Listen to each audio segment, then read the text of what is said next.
Hi friends, welcome to Fatafat serial reviews. Maguva O మగువా episode number 52. ఈరోజు episode కూడా చాలా బాగుండిపోతుంది. వాళ్ళ రిలేషన్స్ అవి తప్పకుండా ఫాలో అవ్వండి. నిన్నటి భాగం ఎపిసోడ్లో మనం లాస్ట్లో చూసాం కదా, చెంచలమ్మ పోలీస్కి ఫోన్ చేస్తుంది, ఇన్వెస్టిగేషన్ ఎంతవరకు వచ్చింది అనేసి వాళ్ళకు వార్నింగ్ కూడా ఇస్తుందన్నమాట. త్వరగా తేల్చుకోండి, లేకపోతే నేను కమిషనర్తోనే మాట్లాడుకోవాల్సి వస్తుంది అనేసి ఫోన్ పెట్టేస్తుంది. తర్వాత విజయమ్మ అదే పోలీస్ స్టేషన్కి వస్తుంది. పులివాసు ఇన్వెస్టిగేషన్ ఆఫీసర్ ఉంటాడు కదా, అతను రండి మేడం, ఏదైనా కంప్లైంట్ ఇవ్వడానికి వచ్చారా అని అడుగుతాడు విజయమ్మని. కంప్లైంట్ ఇవ్వడానికి కాదు, కేసు ఎంతవరకు వచ్చిందో కనుక్కోవడానికి వచ్చాను. ఆల్రెడీ ఎప్పుడుండో కేసు నడుస్తోంది, మీరు టైం పాస్ చేస్తున్నారు ఇన్వెస్టిగేషన్ మొదలు పెట్టకుండా. అంటే ఏ కేసు గురించి మాట్లాడుతున్నారు మేడం మీరు అని అడుగుతాడు. అదే చెంచలమ్మ కొడుకు హత్య కేసు. హత్య జరిగి ఇన్ని రోజులైంది, చెంచలమ్మ కొడుకుని ఎవరు చంపారనే హంతకుడిని మాత్రం మీరు పట్టుకోలేదు అని అడుగుతుంది. ఆ కేసు గురించి మీరు అడుగుతున్నారేంటి అంటాడు. చనిపోయింది చెంచలమ్మ గారి కొడుకు, అడగాల్సింది చెంచలమ్మ గారు, మరి మీరెందుకు అడుగుతున్నారు అని అంటాడు. ఇది తల్లి కొడుకుల సంబంధం అంటుంది.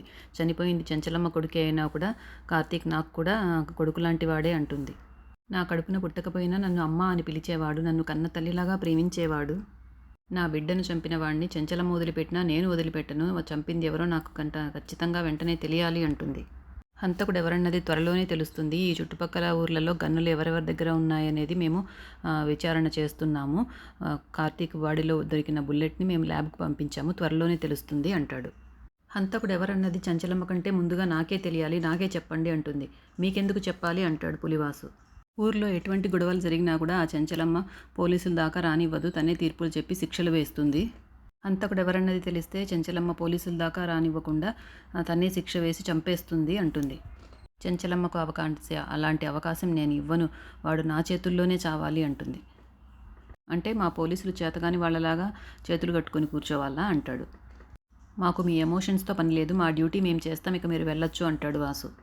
రిపోర్టు రాగానే చెంచలమ్మకు కాకుండా నాకే ఫోన్ చేయండి, అలా కాదని చెంచలమ్మకే చేశారంటే నా పద్ధతుల్లో నేను చేసుకుంటాను అంటుంది. తర్వాత సీన్లో చెంచలమ్మ ఇంటి ఎదురుగా గేటుపేట చంటి ఉంటాడు కదా, మీసాల ఆయన నేను మీతో మాట్లాడాలని అరుస్తూనే ఉంటాడు. పాపం చక్రం మళ్ళీ వచ్చి, ఏరా నీకు ఎన్నిసార్లు చెప్పినా వినపడదా అంటే, లేదు నేను అమ్మాయి గారితోనూ అయ్యగారితోనూ మాట్లాడే వరకు నేను వెళ్ళను అంటాడు. మీరు ఎంత పిలిచినా వాళ్ళు రారు అంటారు. బయటికి రాకుండా ఎన్ని రోజుల లోపలే ఉంటారు, వాళ్ళు వచ్చినప్పుడే నేను వెళ్తాను అంటాడు. వీడు తింగరోడే కాదు మొండోడు కూడా అని అక్కడ ఉన్న వాళ్ళంతా అంటారు చక్రంతో సహా. నేనేం తింగరోడిని కాదు, ఆ మీసారాయన నన్ను ఊరికే కొట్టాడు, నేనేం తప్పు చేయలేదు, ఆ మీసారాయనతో మాట్లాడాకే నేను వెళ్తాను అంటాడు. చెన్నకేశవులు గారు తన రూమ్లో కూర్చొని ఆలోచిస్తూ ఉంటాడు బాధగా. చెంచలమ్మ అక్కడికి వచ్చి, ఏంటండి ఆలోచిస్తున్నారు, మీరు ఇంతలా ఆవేశపడ్డం నేను ఎప్పుడూ చూడలేదు. చంటిని అలా కొట్టారేంటండి, వాడికి ఏదైనా అయి ఉంటే అంటుంది. వాడికి ఏం కాకూడదనే కొట్టాను అంటారు. అప్పుడు ఆయన, నేను చెప్పాను కదా నిన్న చెంచలమ్మ ఎక్కడ పెద్ద శిక్ష వేస్తుందో అనుకుని ఆయన కొట్టి అలాగా సద్దుమణిగించారు గొడవని. మీరేమంటున్నారో నాకు అర్థం కావడం లేదు, ఏం కాకుండా ఉండడానికి కొట్టడం ఏంటి అని అడుగుతుంది చెంచలమ్మ. సింధూర గది దగ్గరికి వెళ్ళినందుకే వాడిని తుపాకీతో కాల్చి చంపాలనుకున్నా నువ్వు, వాడు సింధూర చేయి పట్టుకున్నాడని తెలిస్తే నువ్వు చంపకుండా ఊరుకుంటావా అని అడుగుతాడు. నువ్వెక్కడ వాడిని చంపేస్తావో అని భయపడి నేనే వాడిని కొట్టి బయటికి పంపించాల్సి వచ్చింది అంటారు. అంతగా వాడిని శిక్షించాలి అనుకోవడానికి అందులో వాడు చేసిన తప్పేం లేదు కదా అంటుంది చెంచలమ్మ. ఆ మాటకి ఆశ్చర్యపోతాడు చెన్నకేశవులు గారు. సింధూర చేయి పట్టుకోవడం వాడు చేసిన తప్పు కాదా అంటారు. వాడు అలా చేసినందుకు నాకు కూడా మొదట్లో కోపం వచ్చింది, కానీ వాడి తప్పేమీ లేదు అని అర్థం చేసుకున్న తర్వాత నాకు కోపం లేదండి అంటుంది. ఎవరైనా బాగా మాట్లాడితే మీరు బాగా మాట్లాడుతున్నారని ఒకరిని మెచ్చుకుంటాము, ఎవరైనా అందంగా కనపడితే మీరు అందంగా ఉన్నారని చెప్తాము. మన సింధూర ఎంతో లక్షణంగా ఉంటుంది, బొట్టు పెట్టుకుంటే ఇంకా అందంగా ఉంటుంది. వాడు కూడా అదే మాట అన్నాడు, వాడు కూడా అదే కదా చెప్పాడు, వాడు చెప్పింది తప్పేం కాదు కదా. ఈ ఇంటి ఇల్లాలు బొట్టు చెరిగిపోతే అరిష్టమని వాడు అనుకున్నాడు, అందుకే చెయ్యి పట్టుకున్నానని కూడా చెప్పాడు. వాడు ఏ కల్మషం లేకుండా అంత గొప్పగా ఆలోచించినప్పుడు వాడు చేసిన తప్పెలా అవుతుందండి.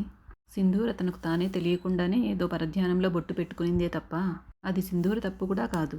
మొన్న చాముండి చంటిని కొట్టినందుకు నేను క్షమాపణ చెప్పించాను, అది మనసులో పెట్టుకుని చాముండి వాడిని ఇప్పుడు కొట్టి అంత అల్లరి చేసింది, కాబట్టి దీని గురించి మనం అంతగా ఆలోచించాల్సిన పని లేదండి అంటుంది చెంచలమ్మ. పొద్దున్నుండి పొలంలో దిష్టిబొమ్మల ఆ చంటి గేటు బయట నిల్చొని మీసాలైనా అని అరుస్తూనే ఉన్నాడు, ఒకసారి మీరు వెళ్ళి మాట్లాడండి అంటుంది. వాడి దగ్గరికి నేను వెళ్ళాలా అంటారు ఆయన. మీరు పొద్దున కొట్టినందుకు వాడు చాలా బాధపడుతుంటాడు, వాడు కూడా కోపంగా ఉంటాడు, మీరు వెళ్ళి ఒకసారి పలకరిస్తే వాడి కోపం కూడా తగ్గిపోతుందండి అని చెప్తుంది. ఎంత శాంతంగా మారిపోయింది చెంచలమ్మ. ఓ మీసాలాయన అని మళ్ళీ వినిపిస్తుంది వీళ్ళకి. చెంచలమ్మ నవ్వుతుంది మీసాలాయన అన్నందుకు. నేను మా ఊరు వెళ్ళిపోవాలి, ఒకసారి నువ్వు వస్తే నీతో మాట్లాడి మా ఊరు వెళ్ళిపోతాను, త్వరగా రా అంటాడు చంటి. నేను వాడిని వెళ్ళిపోమన్నాను, కానీ వాడి దగ్గరికి ఇప్పుడు నేను వెళ్తే చులకనైపోతాను, నేను వెళ్ళను అంటారు ఆయన. వాడు కూడా మన బిడ్డే కదండి, వాడికి ఇంకెవరున్నారు మనం కాక, పని వాళ్ళని కూడా మన బిడ్డల్లాగా చూసుకోవాలని మీరే చెప్పారు కదా అని లాక్ చేస్తుంది చెంచలమ్మ. అయినా సరే నేను వెళ్ళను అంటారు ఆయన. అప్పుడు చెంచలమ్మ తనే వెళ్తుందనమాట. గేటు దగ్గరకు వచ్చి బసవా గేట్ తీ అంటుంది. బయటేం చేస్తున్నావు చంటి, రా లోపలికి రా అంటుంది చెంచలమ్మ. నేను రానండి అంటాడు. నేను పిలిచినా కూడా లోపలికి రావా, రా అంటుంది. మీరంటే భయము, భక్తి, గౌరవం అన్నీ ఉన్నాయండి, కానీ నేను రానండి అంటాడు. అప్పుడు చక్రం, ఏరా నీకు అమ్మగారి మాట అంటే కాతరలేదా అంటాడు. ఎవరు పొమ్మన్నారనేది ముఖ్యం కాదు, నేను పిలుస్తున్నాను కదా, రా లోపలికి అంటుంది. మీరు పిలిస్తే రాకుండానే ఉంటానా అండి, కానీ రానండి అంటాడు. మీ మాటినట్టేదని ఏమనుకోడకండి అమ్మగారు, నాకు జరిగిన గొడవంతా నాకు ఆ మీసాలాయనకే, మా మధ్య గొడవ గురించి మీరేం పట్టించుకోవద్దు అమ్మగారు అంటాడు. అంటే నువ్వు చెప్పినట్టు నేను వినాలా అంటుంది చెంచలమ్మ. అయ్యో అలా కాదండి, అంత పెద్ద మాట వద్దండి అమ్మగారు, ఆ మీసాలాయన వచ్చి నాతో మాట్లాడినప్పుడే నేను ఈ లోపలికి రావాలా, మా ఊరికి వెళ్ళాలి అనేది నిర్ణయించుకుంటానండి అంటూ మళ్ళా ఓ అడ్డబొట్టు మీసాలాయన అని పిలుస్తాడు. అప్పుడు సింధూర వాళ్ళ మామయ్య దగ్గరికి వచ్చి, మామయ్య జరిగిన దాంట్లో చంటి తప్పేం లేదు మామయ్య అని చెప్తుంది. తప్పంతా నాదే మామయ్య, నేను అసలు గదిలో నుండి బయటికి రాకుండా ఉండింటే ఇదంతా జరుగుండేది కాదు. జరిగిన దాంట్లో నీ తప్పేమీ లేదమ్మా, నువ్వు అందరిలో నలుగురిలో కలిసిపోయి అందరితో సంతోషంగా మాట్లాడుతూ ఉండాలనేది మా కోరిక అంటారాయన. నువ్వు సంతోషంగా ఉండడమే మాకు కావాలమ్మా అంటారు. మరి మీరు చంటిని కొట్టి బయటికి పొమ్మన్నారు, దానికి కారణం నేనే కదా మామయ్య, నా కారణంగా ఒక మనిషి బాధపడుతుంటే నేను ఎలా సంతోషంగా ఉంటాను మామయ్య అంటుంది. చంటికి మీరంటే చాలా గౌరవం మామయ్య, అందుకే మీరు బయటికి వెళ్ళమనేసరికి చాలా బాధపడుతున్నాడు. ఒకవేళ చంటి చేసింది తప్పు కాదు అనుకుంటేనే వెళ్ళండి, తప్పు అనుకుంటే వెళ్ళకండి మామయ్య అంటుంది. అప్పుడు చెన్నకేశవులు గారు సింధూర కలిసి ఇద్దరు గేటు దగ్గరికి వస్తారు. ఏంటి చెంచలమ్మ, వాడు ఊరు వెళ్ళిపోతాడంటున్నా, లోపలికి రాడంటున్నా అంటాడు ఆయన. ఏటమ్మ గారు, ఆయన నాతో మాట్లాడంటున్నా అని చంటి కూడా ఆమెను అడుగుతాడు. అప్పుడు చెంచలమ్మ, ఏమనుకుంటున్నారా నువ్వు ఆయన నా గురించి అంటుంది. అమ్మ సింధూర, వాడిని లోపలికి రమ్మను అని అంటారు చెన్నకేశవులు గారు. చంటి లోపలికి రావచ్చు కదా అంటుంది. నేను రానమ్మాయి గారు, ఆ అడ్డబొట్టు మీసాల ఆయన్ని నాతో మాట్లాడమని అప్పుడొస్తాను అంటాడు. కొట్టిన ఆయనకే అంత పౌరుషం ఉంటే దెబ్బలు తిన్న నాకు ఎంత బాధగా ఉంటుందండి అంటాడు చంటి లోపలికి రాకుండా. ఇంతలో ఎపిసోడ్ అయిపోతుంది. రేపటి ఎపిసోడ్లో ఏం జరుగుతుందో రేపు చూద్దాం. తరువాయి భాగంలో కూడా మళ్ళీ అక్షరాభ్యాసం గురించే చూపించారు. ఎన్ని రోజులు చూపిస్తారో ఏంటో, అట్లీస్ట్ రేపైనా ఆ ఎపిసోడ్ చూపిస్తారో లేదో చూడాలి. మీకు ఈ ఎపిసోడ్ నచ్చిందా? నచ్చుంటే లైక్ చేయండి ఫ్రెండ్స్. తప్పకుండా ఫటాఫట్ సీరియల్ రివ్యూస్ని సబ్స్క్రైబ్ చేసుకోండి. Thank you.